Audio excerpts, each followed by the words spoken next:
Comment devient-on et pourquoi devient-on juge ou huissier à la cour d'assises plutôt qu'à un autre tribunal? Alors, évidemment, c'est le hasard des carrières aussi, ça c'est clair. Mais au-delà de ça, c'est un métier extrêmement passionnant. Il est passionnant parce qu'il a une partie technique, extrêmement procédurale technique, technique de droit pénal également, puisque on est sur des infractions et il faut regarder des éléments de preuve. Mais au-delà de ça, on a dans cette oralité des débats une dimension humaine également, qui est très très présente, et donc c'est un métier qui est passionnant, qui est épuisant, mais qui est passionnant. Voilà. Et alors, peut-être une dernière question. Vous arrivez à dormir après avoir entendu des horreurs, parce que je suppose que parfois tout de même ce qui se dit ici n'est pas très réjouissant. Alors optimiste. Oui. C'est notre métier. C'est notre métier. Ceci dit, je parle toujours de la toge que nous portons parce que c'est un symbole qui est très important. C'est un symbole qui permet de mettre une distance entre sa vie personnelle, ce que l'on est, et ce que l'on va juger, les faits que l'on va juger et qui sont mis à charge d'une personne humaine aussi, par d'autres êtres humains. Et tout ça, il faut mettre de la distance, être conscient de cette distance, sans sombrer évidemment dans tellement de distance qu'on devient inhumain.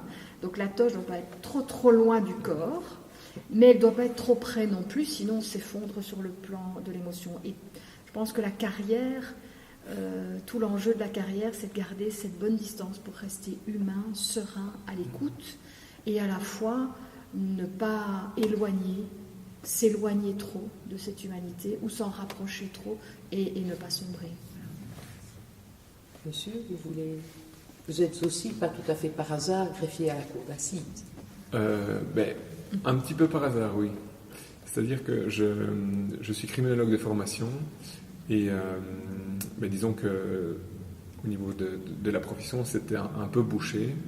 Et donc, je suis tombé par hasard sur la fonction de greffier au tribunal correctionnel.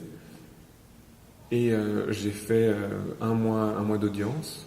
Et en fait, ça m'a énormément plu. Et ensuite, on m'a proposé de venir ici à la cour d'assises. Et j'ai accepté le challenge. Et je suis vraiment en fait passionné. Parce que la cour d'assises permet de mettre en exergue tout ce que j'ai pu voir en criminologie. Parce que on a à la fois du droit, on a à la fois de la sociologie, on a à la fois de la psychiatrie. Et donc, ce sont des prismes différents qui permettent d'être agencés et c'est très enrichissant sous tous les points. C'est vraiment de la passion. C'est une vieille institution, donc elle a encore des archaïsmes. On est les premiers à s'en rendre compte. Il faut donc dépoussiérer ces cours d'assises, mais elle a à la fois cette oralité des débats, je pense que c'est vraiment le cœur, et cette participation du citoyen à une décision qui est fondamentale, pour peu qu'elle soit encadrée par des professionnels, évidemment. On reproche souvent à la cour d'assises en disant « mais ce sont des non-juristes qui jugent ». C'est vrai, mais ils ne s'occupent pas des incidents de procédure, ils ne s'occupent pas de la technicité, ils s'occupent de la culpabilité et ils sont encadrés. Au-delà de ça, je trouve que c'est un merveilleux outil démocratique où on prend son temps. Et pour un accusé, c'est important, ce temps qu'on lui consacre peut-être pas ailleurs. Peut-être trop de temps, ce serait l'écueil, et en tout cas, il faut dépoussiérer la procédure, ça, on est bien d'accord. Merci.